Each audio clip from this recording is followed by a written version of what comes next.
asalaamaaleykum waa Sénégal asalaamaaleykum waa diaspora bi mbokk yi suñu Sénégal gi nii lañ koy bàyyee ñiy jiite ñu mel ni ñu yor seen gaf ak bopp ba lu leen neex rek ñu tibb. waa saawaay lu tax nga wax loolu. tey dama leen di nettali histoire 94 milliards yu ñu luubal ci ay pexeem njuuma xool leen vidéo bi ma ñëw. J'ai personnellement moi saisi le procureur de la République qui ne réagit pas. J'ai saisi l'IGE qui ne réagit pas. J'ai saisi l'OFNAC qui est le seul à réagir sur une affaire grave de détournement qui concerne Mamour Diallo, directeur des domaines et membre éminent de la paire, qui n'est pas à son coup d'essai parce qu'il a été épinglé par d'autres rapports, notamment l'IGE, la Cour des comptes. Une affaire de 94 milliards, imaginez-vous. 94 milliards. Assis sur du faux, c'est à propos du foncier, assis sur du faux pour enrichir 1 ou 2 hommes d'affaires, 3 ou 4 hauts fonctionnaires, 4 ou 5 politiciens. Qu'est-ce que vous pouvez faire avec 94 milliards avec le peuple sénégalais, avec les jeunes, avec les hôpitaux, avec. Quand vous vivez ça tous les jours, quand vous avez l'information, vous êtes écœuré. Et je considère que ça, c'est des crimes graves qui sont commis contre le peuple sénégalais. C'est dans ce contexte-là que je me suis prononcé. waa 94 milliards bëri na de 94 milliards saa waay nan lañ ko mën a luubalee ci réew mii mel ni Sénégal.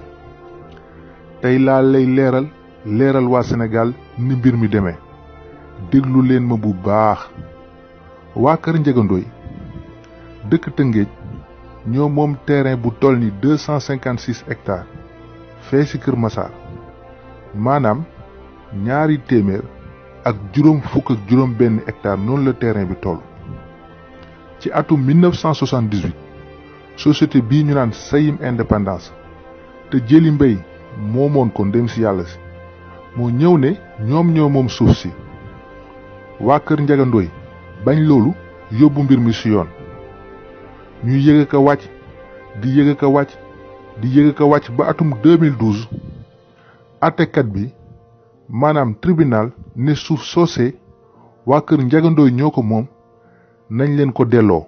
kon muy fanweeri at bu ñu doon xeex ci seen àqu moomeel. waaw fanweeri at ñu koy xeex ci seen àqu moomeel waaye nag ci diir boobu maanaam diggante 1978 ba 2012 nguur gi dafa jël ay dogal ci suuf soosee ne da ko soxla ngir defar ko ay kër nguur gi.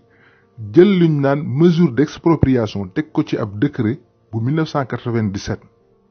defal nànk lan mooy mesure d'expropriation.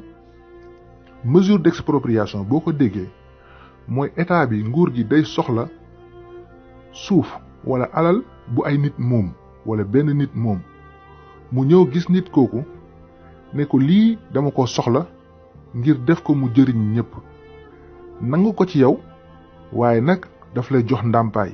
kon nguur gi kan la jox ndàmpaay. ma ne la nguur gi dafa jox ndàmpaay Sayim Indépendance su lu tegawul ci dara ndax àttekat bi nee na ci atum 2012 waa kër Ndiaga Ndoye ñoo moom suuf si ñoom lañ war a jox ndàmpaay te waa kër Ndiaga Ndoye ba tey jii nii jotuñu benn ndàmpaay. kon mu nekkaat beneen yëg ko wàcc. ngir xeex sa àqum moomeel. waaw kay noonu la demee nag ndax suuf si fi mu toll nii nguur gi commencé woon na ko daggate ba di ko jaay foofa nag la njuuma yiy jaar ba luubal alalu réew mi. waa loolu nan la mun demee fan lañ mun aw bay luubal alalu réew mi. tey dama lay leeral nu sàcc gi demee benn waay bu ñuy woowee Seydou Sarr. doon xaritu Amadou Ba mii tey nekk ministre de l'économie et des finances te nekkoon directeur général des impôts et domaines jàppal bu baax li ma lay wax ndax direction générale des impôts et domaines dafa am wàll wu rëy ci càcc gi. Seydou Sarr ñëw gis waa kër Ndiaga Ndoye ne leen dinaa leen jox 2 milliards 500 millions ngeen bàyyee ma ak problème bi man dinaa laaj nguur gi ndàmpaay. waa kër Ndiaga Ndoye am ñu nangu ñeneen ñi bañ Seydou Sarr dem tribunal di laaj homologation jënd bi mu jënd problème bi.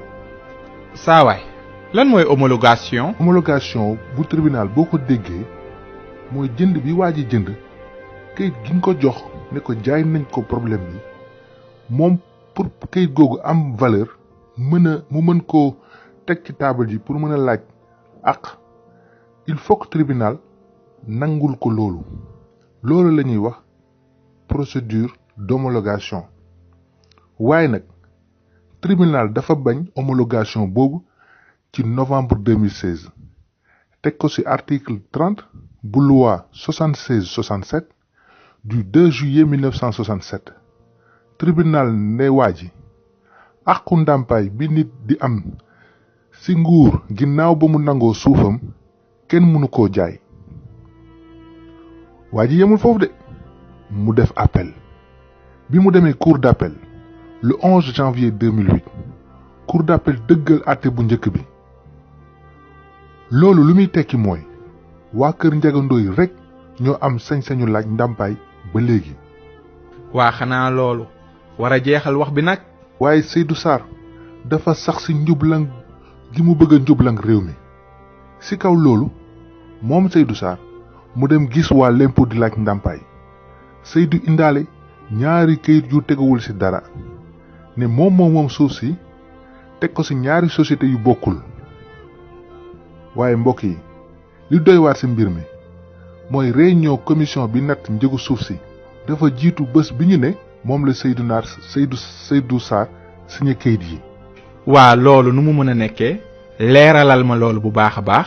maanaam commission bi réunion na ba wax prix ba natt fi suuf si toll ba sa ëllëg sa waa ji doog a signé kayit gi nga xamante ni moom la commission bi basé pour natt prix bi te loolu yemul foofu de suuf si njëg giñ ko nattee dafa ëpp fuuf li yoon wax te njëg gi dafa ëpp tamit li ñu jox ndàmpaay ñi ñu toxal ci TER bi te ñoom ñëpp ñoo bokk même zone bi te yàlla bu la naree weer. waa léegi ba léegi nag waxoo ma nan la 94 milliards yi demee. waa direction générale des impôts et domaines mënoon nañoo yemale foofu wax ji ndax li waa ji indi xam nañ ni xel ni baaxul ci loolu ñu jox Seydou Sarr 44 milliards 800 millions ci benn wàll wi joxaat ko 49 milliards 950 millions ci beneen wàll wi muy 94 milliards 794 millions ci anam yooyu lañ ko joxe. ndeysaan kon waa kër Ndiaga Ndoye ñoom ñu mujjee. waa kër Ndiaga Ndoye ba nii may wax ak yéen jotuñu benn ndàmpaay ci seen suuf te pourtant ñoom ñoo moom suuf si ndax tribunal dëggal na ko ci atum 2012 te 2016 bi Seydou Sarr demee di laaj homologation tribunal da ko bañal. waa yow lii nga ma nettali nii day doy na waar ndaxte lii su fekkee ni dëgg la day mooy wane ni am na ñi nga xamante ne xam-xam lañu am waaye xam-xam bi yépp liñ koy utiliser moom mooy sàcc alalu réew mi ndaxte xalaat naa ni 94 milliards yooyu day ñu jox Sarr moom 94 milliards yooyu 94 milliards suñu impôt yi la. gis nga sawaay ak waa Sénégal yéen laay waxal ñii jiite ñu waroon a liggéeyal réew mi jëriñ askan wi ci seen xam-xam defuñu ko lu dul di utiliser seen xam-xam di nelawal askan wi ak luubal alalu réew mi.